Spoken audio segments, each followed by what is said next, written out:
Hi! Welcome to Shri Mallika's kitchen. ఈ ఛానల్‌ని ఆదరించిన ప్రతి ఒక్కరికి మా హృదయపూర్వక నమస్కారములు. ఇవాళ చాలా అంటే చాలా మంచి రెసిపీతో మీ ముందుకొచ్చానండి. ఈ విధంగా చేస్తే చికెన్ కర్రీ చాలా అంటే చాలా బాగుందండి. ప్రతి ఒక్కరూ ఈ టైప్‌లో ఖచ్చితంగా ట్రై చేసి చూడండి. వేడి వేడిగా బిర్యానీలోకి గానీ, రైస్‌లోకి గానీ, చపాతీలోకి గానీ టేస్ట్ మాత్రం సూపర్ అంటే సూపర్ అండి. మీరు ఏది చేసుకున్నా గానీ దాంట్లోకైతే టేస్ట్ మాత్రం చాలా బాగుంది. ఎలా చేశానో, ఎలా చేయాలో ఒక్కసారి మన కిచెన్‌లోకెళ్ళి చూద్దామా? ముందుగా మనం ఏం చేయాలంటే చికెన్ తెచ్చుకోవాలండి. చికెన్ తెచ్చుకున్నాక దాన్ని ఒక సైజు మనకు నచ్చిన సైజులో ముక్కలు కట్ చేసుకునేసి దాన్ని శుభ్రంగా కడిగి పక్కన పెట్టుకొని ఇప్పుడు స్టవ్ ఆన్ చేసి ఒక ప్యాన్ అయితే పెట్టుకొని దాంట్లో ఇప్పుడు ఒక టేబుల్ స్పూన్ అయితే ధనియాలు వేద్దాం. అంటే నూనె అవేమి వేయకుండానే. ఓకేనా? ఇప్పుడు జీలకర్ర సగం టేబుల్ స్పూన్ వేసి చెక్క కొద్దిగా ఒక 3 లేదా 4 లవంగాలు, 2 యాలకులు కూడా అందులో వేసేసుకునేసి వీటిని మనం దోరగా వేగనిచ్చుకోవాలి. అంటే మంచి కలర్ వచ్చే విధంగా వీటిని వేగిన తర్వాత ఇప్పుడు మనం ఆఖరినండి అవి ఫస్ట్ వేయకూడదు, లాస్ట్లో వేయాల. కొన్ని గసగసాలు వేసుకుందాం. అంటే సగం టేబుల్ స్పూన్ వరకు. అది చిన్న వస్తువు కదా, ఆఖరణ వేసుకునేసి కాస్తలా కలిపి కొద్దిగా సన్న మంట మీద కలర్ మారనిచ్చేసి ఇక స్టవ్ ఆఫ్ చేసుకోవాలండి.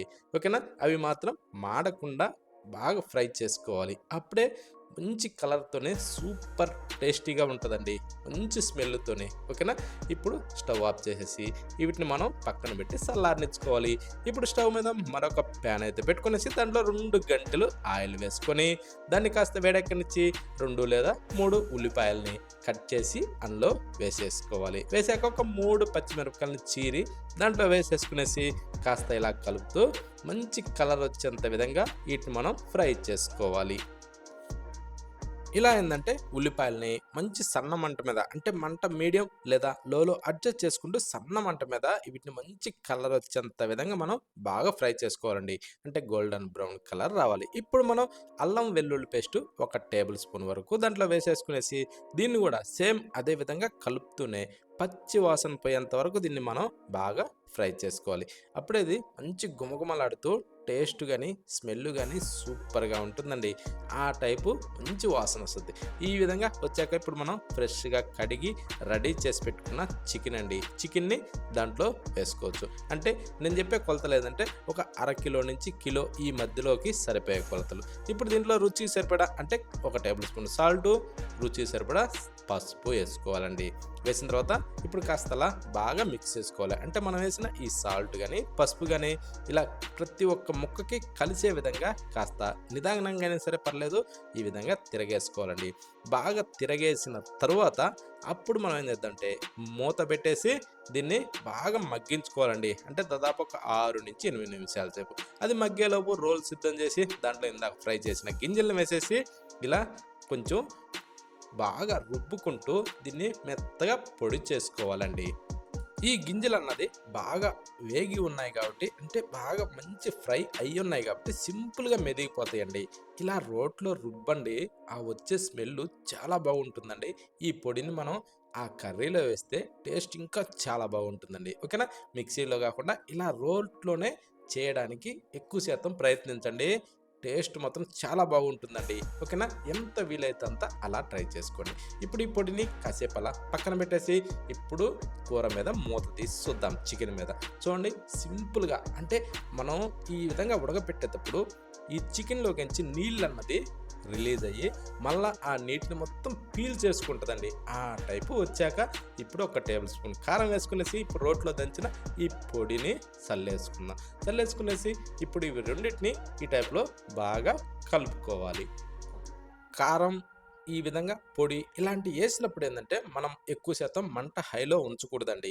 వీటినేందంటే ఇలా తిరగేసుకుంటూనే మంట లోలో ఉంచుకునేసి, ఇలా తిరగేసుకుంటూ ఒక దాదాపు ఒక 2-3 నిమిషాల సేపయితే వీటిని మనం బాగా ఫ్రై చేసుకోవాలండి. అప్పుడేమవుద్దంటే, ఈ కారం మసాలా వాసన లేకుండా సూపర్‌గా ఉంటుందండి. ఇప్పుడు మీదకించి ఒక గ్లాసు నీళ్లు పోసుకుందాం. అంటే కొంచెం మనకి గ్రేవీగా ఉండాలి కాబట్టి. అందుకనేసి ఒక గ్లాసు నీళ్లు పోసి, ఒకసారి అలా కలిపేసుకునేసి, ఇప్పుడు మనం పోసిన నీళ్ళు సరిపోతాయి లేదా ఒక్కసారి చెక్ చేసుకునేసి మీదకించి రుచి సరిపడా సాల్ట్ వేసుకోవాలి.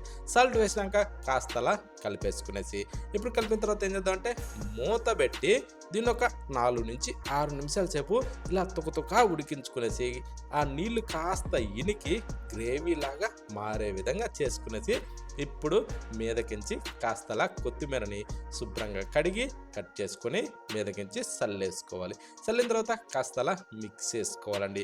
మిక్స్ చేసిన తర్వాత ఇంకేముంది, ఒక్కసారి టేస్ట్ చూసుకునేసి రుచి సరిపోయిందా అంటే సాల్ట్ సరిపోయిందా లేదనేది ఒకసారి చెక్ చేసుకునేసి స్టవ్ ఆఫ్ చేసేసి ఇక వేడిగా సర్వ్ చేసుకుని దేనిలోకైనా సరే తిని చూడండి.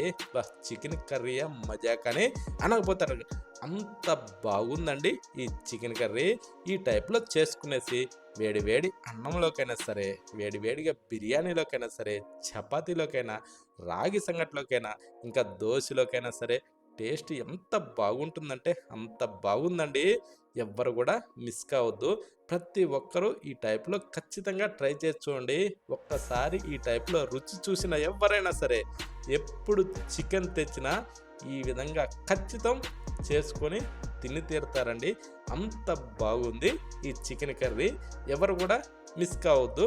ప్రతి ఒక్కరూ ఖచ్చితంగా ట్రై చేయండి ఈ టైప్లో.